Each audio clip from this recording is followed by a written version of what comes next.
Olá, seja muito bem-vindo a mais uma aula de Direito Empresarial aqui no curso Supremo. O tema da aula de hoje será Sociedade Anônima. Nós vamos aqui abordar os principais aspectos da sociedade anônima à luz da Lei 6404/76 e também da Lei 6385/76, que é a lei da CVM. Então, vamos começar o nosso estudo sobre a sociedade anônima, lembrando algumas características que são essenciais a esse tipo societário.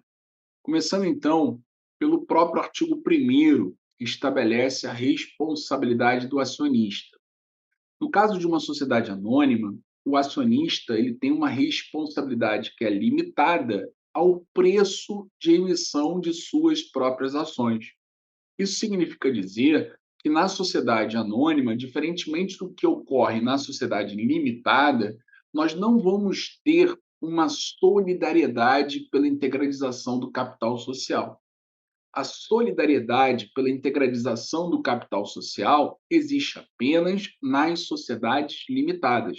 Na sociedade anônima, apesar de nós termos esse cenário comum, ou seja, os acionistas respondem de forma limitada, mas a sua responsabilidade é limitada ao preço de emissão de suas próprias ações. Então, não haverá responsabilidade solidária pela integralização do capital social. Também devemos aqui lembrar do artigo 2º, parágrafo 1º da Lei de SA, que estabelece que qualquer que seja o objeto, a companhia ela é mercantil e se rege pelas leis e usos do comércio. Independentemente do objeto que seja explorado por uma sociedade anônima, pelo simples fato de ter sido constituída uma SA e por força de lei, esta atividade sempre será considerada empresária. Então, nós temos que considerar que toda sociedade anônima é uma sociedade empresária. Isso está escrito tanto na Lei de SA, no artigo 2º, parágrafo 1º, mas também há previsão no artigo 982, parágrafo único do Código Civil. Toda sociedade anônima, independentemente do seu objeto, é uma sociedade empresária. Logo, o registro de uma SA sempre deverá ser realizado na junta comercial. Uma outra característica interessante sobre a sociedade anônima diz respeito ao seu nome empresarial. O nome empresarial de uma SA é sempre um nome empresarial da espécie denominação. É interessante observar ainda que a expressão companhia é muito utilizada para se referir a um nome empresarial de uma SA. Só que a expressão companhia só pode aparecer no início do nome empresarial de uma SA.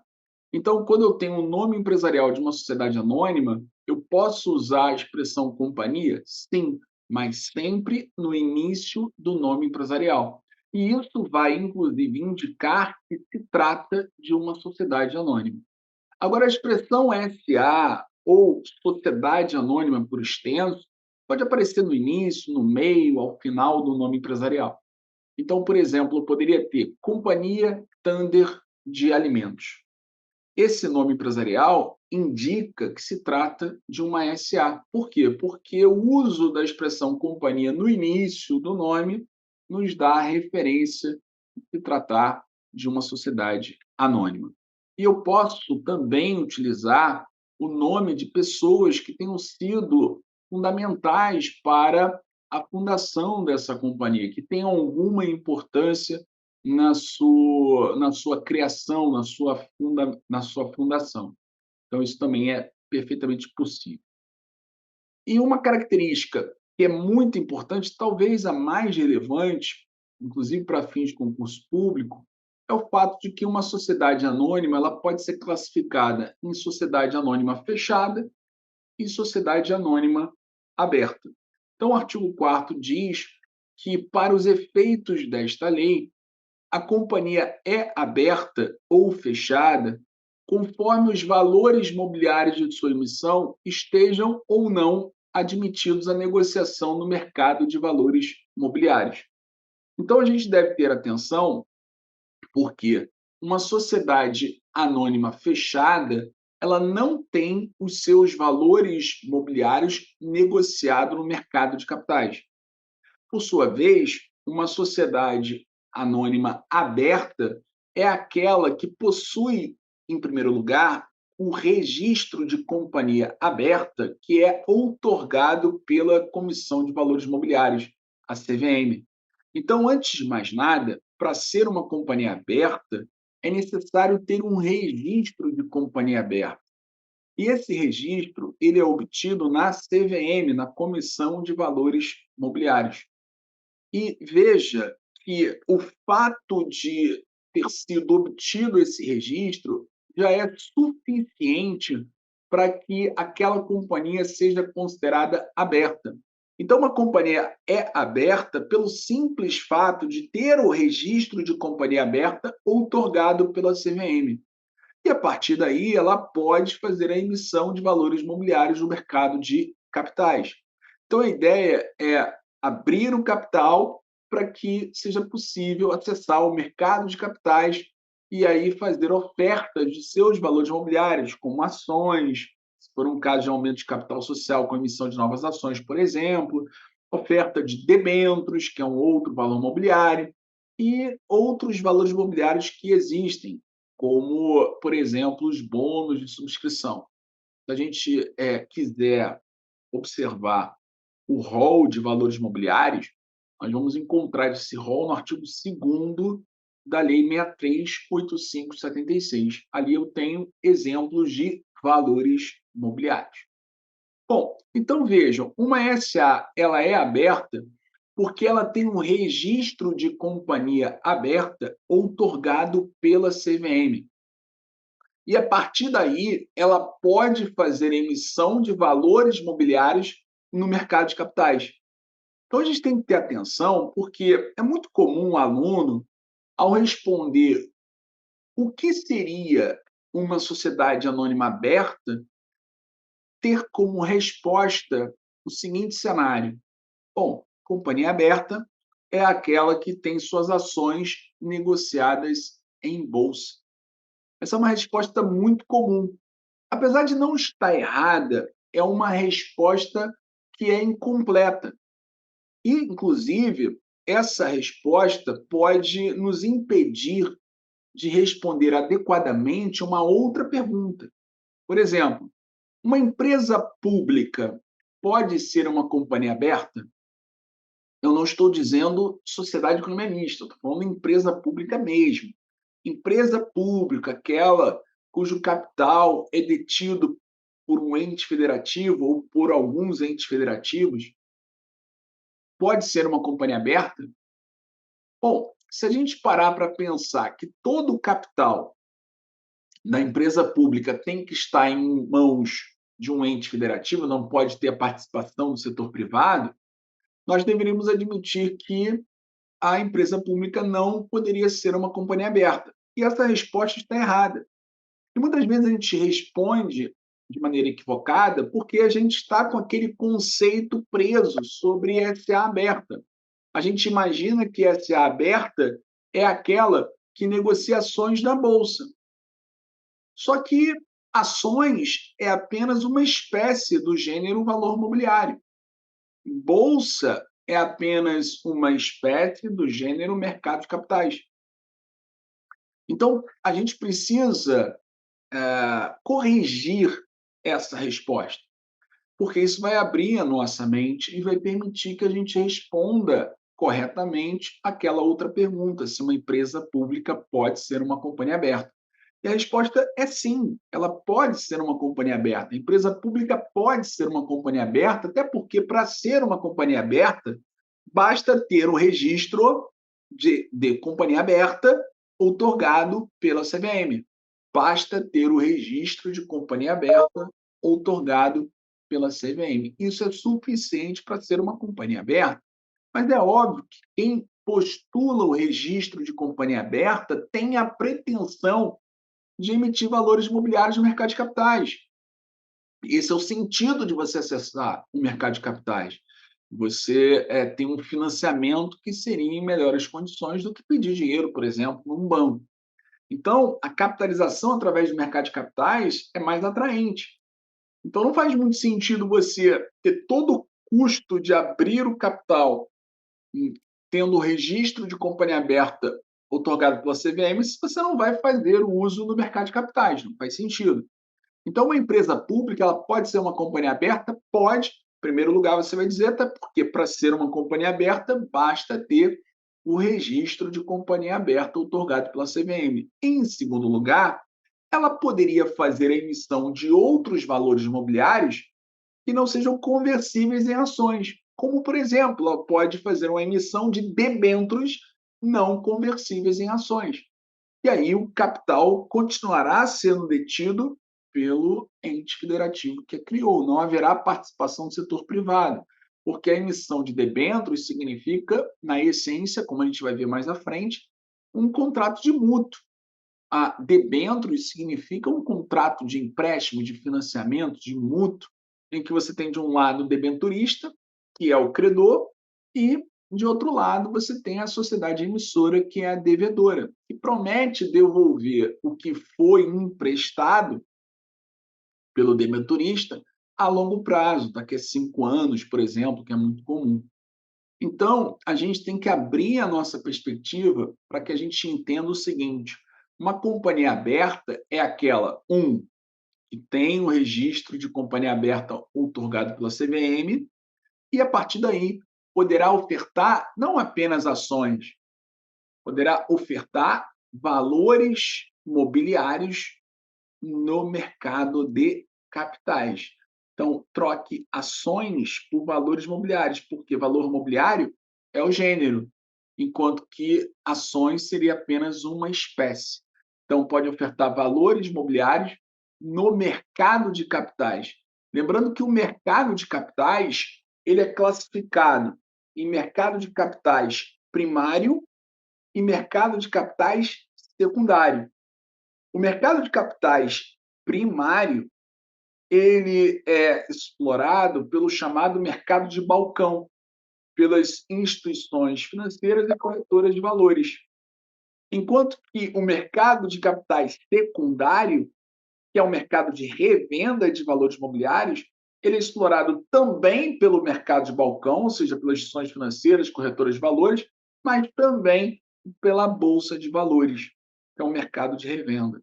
Então, nós temos, dentro desse cenário, uma informação importante. O conceito de SA aberta é muito importante. O conceito de SA aberta passa, então, primeiro, pelo registro de companhia aberta outorgado pela CVM. Segundo, a partir daí, ela pode fazer a emissão de valores mobiliários no mercado de capitais. Ok? Então, cuidado com essa perspectiva de SA aberta. A SA fechada não tem esse registro de companhia aberta, obviamente otorgado pela CVM, e, a princípio, não pode fazer ofertas públicas de valores imobiliários no mercado de capitais. Lembrando que a própria CVM ela tem regulamentação específica para classificação das companhias abertas, porque ela classifica as companhias abertas, como permite os parágrafos do artigo 4º, permitem isso. Nós temos essa classificação em categoria A e categoria B. E as companhias de categoria A, elas têm que cumprir mais requisitos do que aquelas que pretendem abrir o capital, mas vão se enquadrar na chamada categoria B, companhia aberta de categoria B. Porque estas, a de categoria B, por exemplo, elas não podem fazer emissão de ações ou valores mobiliários conversíveis em ações. Então, pode ser mais atrativo, por exemplo, para a empresa pública, que não vai emitir ações nem valores imobiliários conversíveis em ações. Então, isso tem relação, inclusive, com o custo, né, da abertura de capital. Então, nós temos essa regulamentação, que não vai ser objeto aqui no nosso estudo, que a gente não está estudando mercado de capitais, mas só para vocês saberem que existem essas companhias de categoria A e de categoria B. E uma das diferenças mais importantes é justamente essa. As de categoria B, elas não vão emitir nem ações, nem valores imobiliários que possam ser conversíveis em ações. Por exemplo, ela pode emitir debêntures não conversíveis em ações. Bom, e para a abertura de capital, nós temos todo um procedimento que é também regulamentado pela CVM, que passa pela contratação de uma auditoria externa, que passa pela contratação do chamado underwriter, que vai ser uma instituição financeira que vai atuar como underwriter.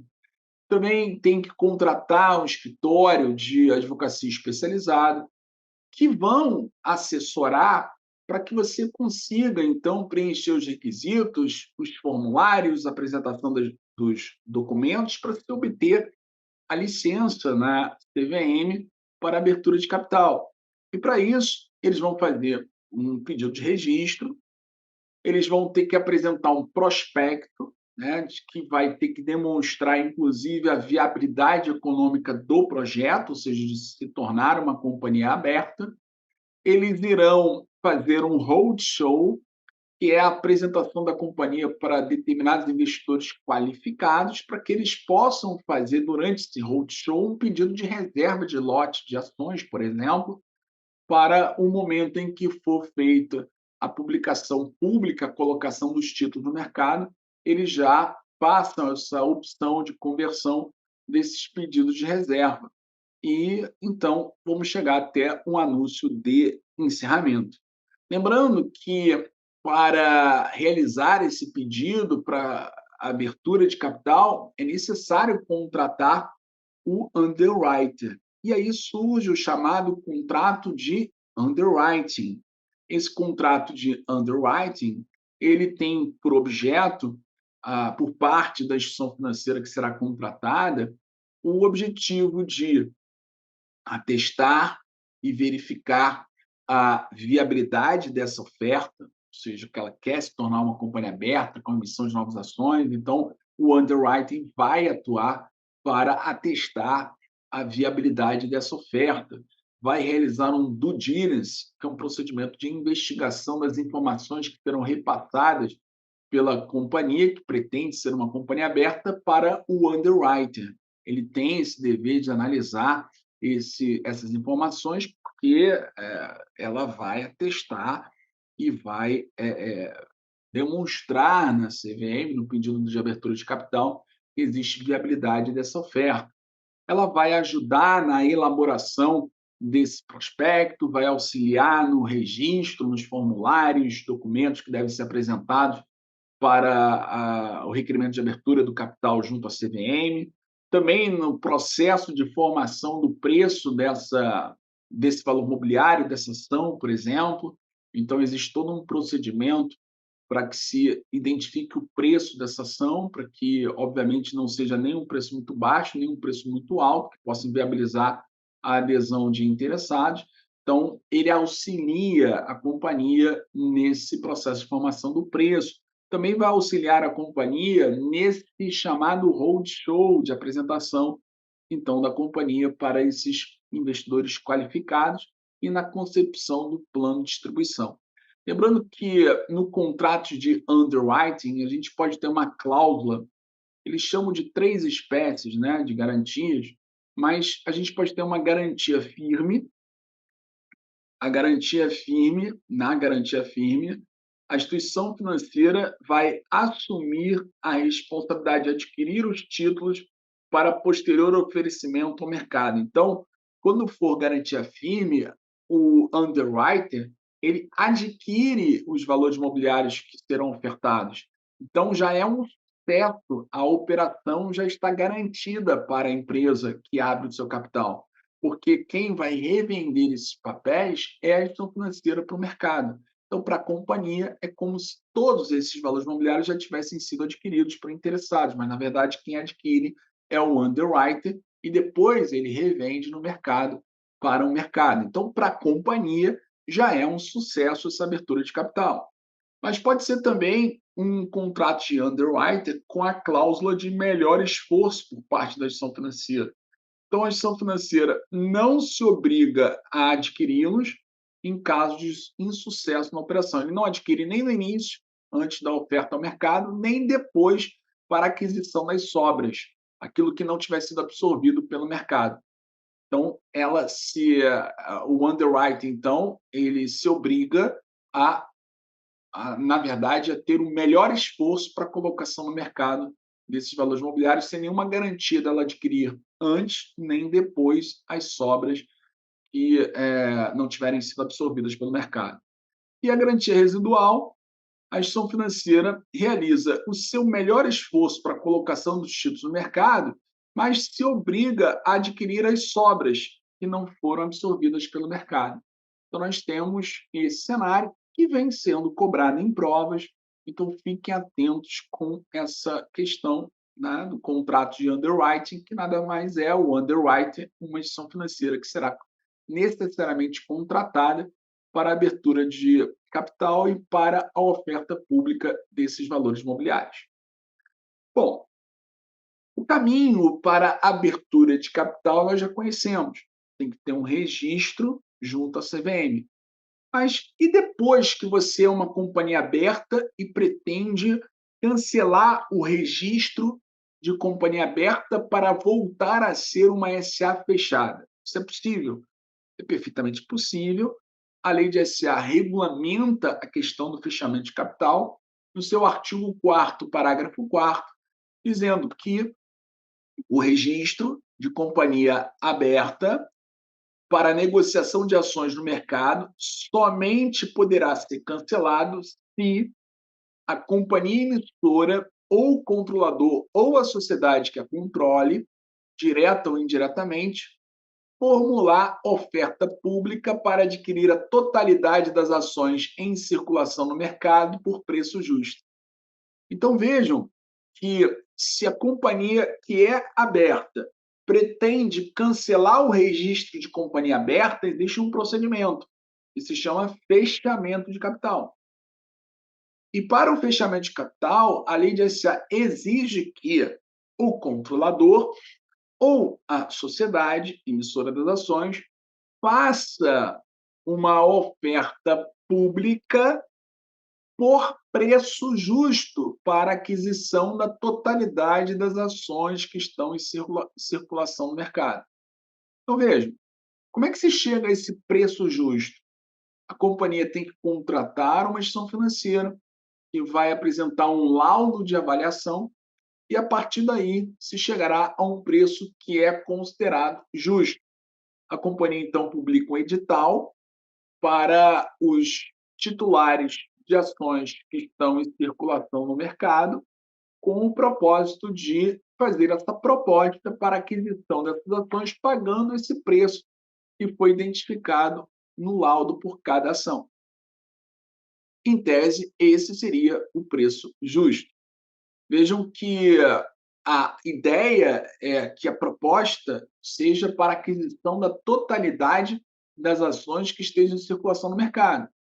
Mas vejam que o artigo 4º-A estabelece, por sua vez, a possibilidade de os titulares de, no mínimo, 10% das ações que estão em circulação no mercado, eles podem requerer aos administradores da companhia que convoquem uma assembleia especial desses acionistas titulares de ações em circulação no mercado para deliberar a realização de nova avaliação pelo mesmo ou por outro critério.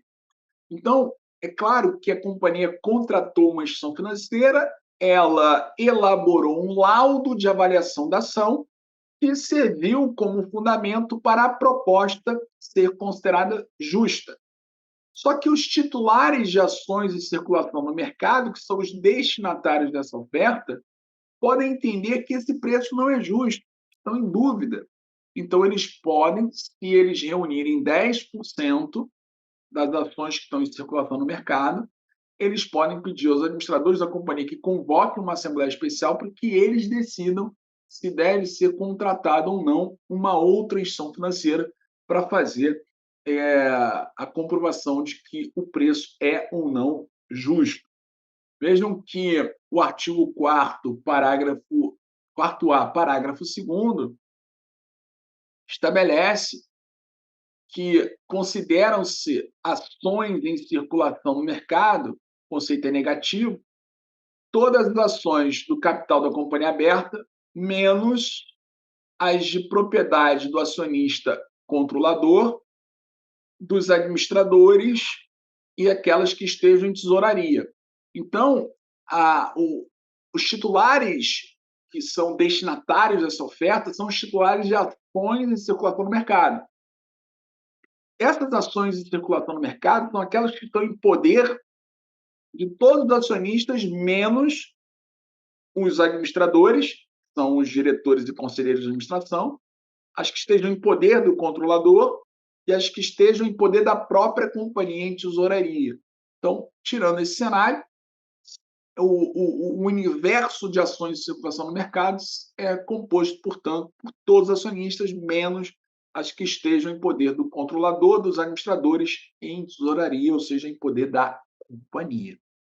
E aí, essa assembleia pode decidir pela contratação de uma segunda instituição financeira para confrontar o resultado do primeiro laudo. O problema é que, se este segundo laudo encontrar um valor igual ou inferior ao primeiro, são esses acionistas que decidiram pela contratação da segunda instituição financeira para elaboração desse segundo laudo que irão pagar o custo desse segundo laudo. Então, eles só não irão absorver o custo desse segundo laudo se o valor que for encontrado pela segunda instituição financeira contratada superar o primeiro laudo apresentado.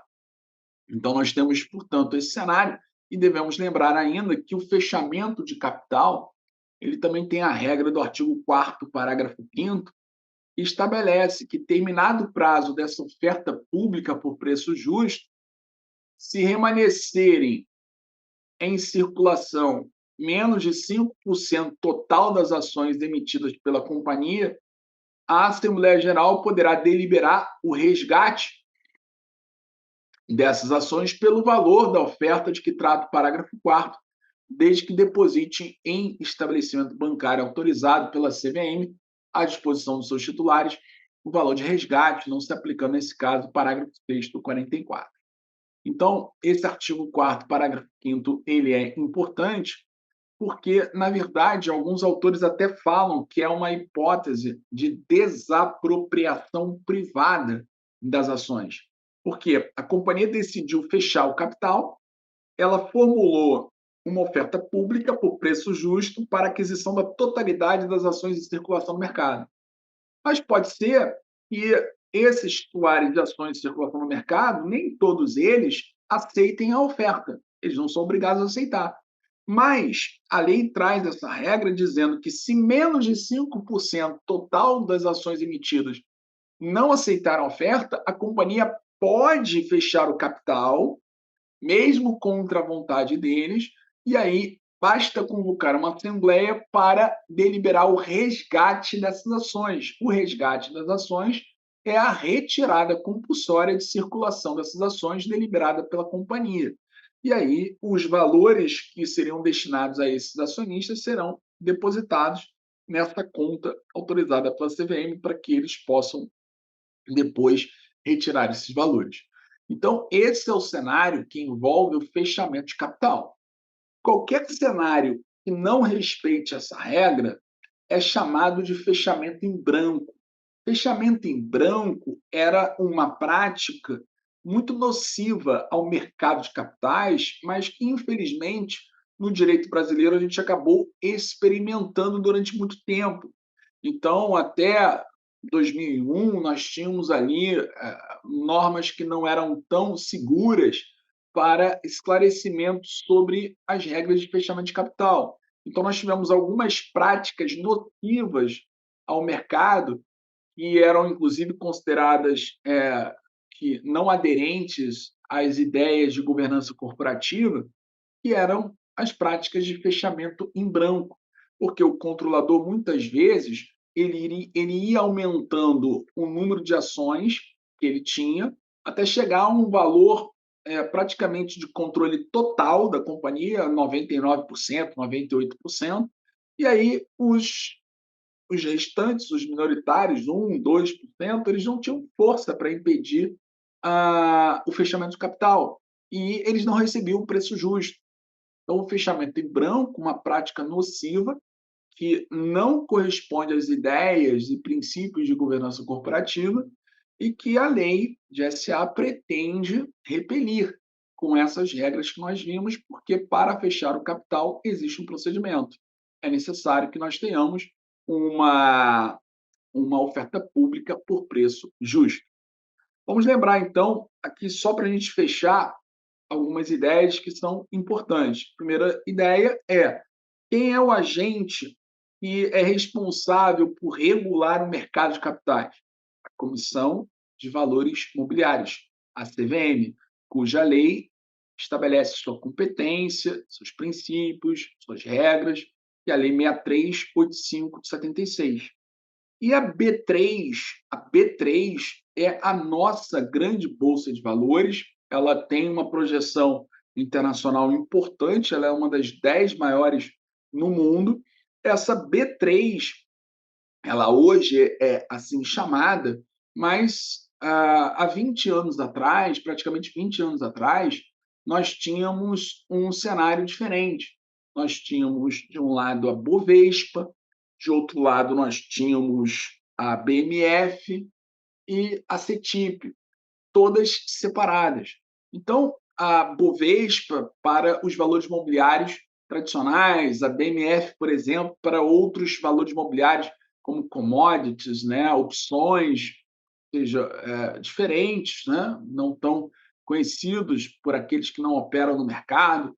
Então, elas eram separadas, eram associações civis que atuavam separadamente nesse mercado de valores mobiliários, cada um no seu nicho.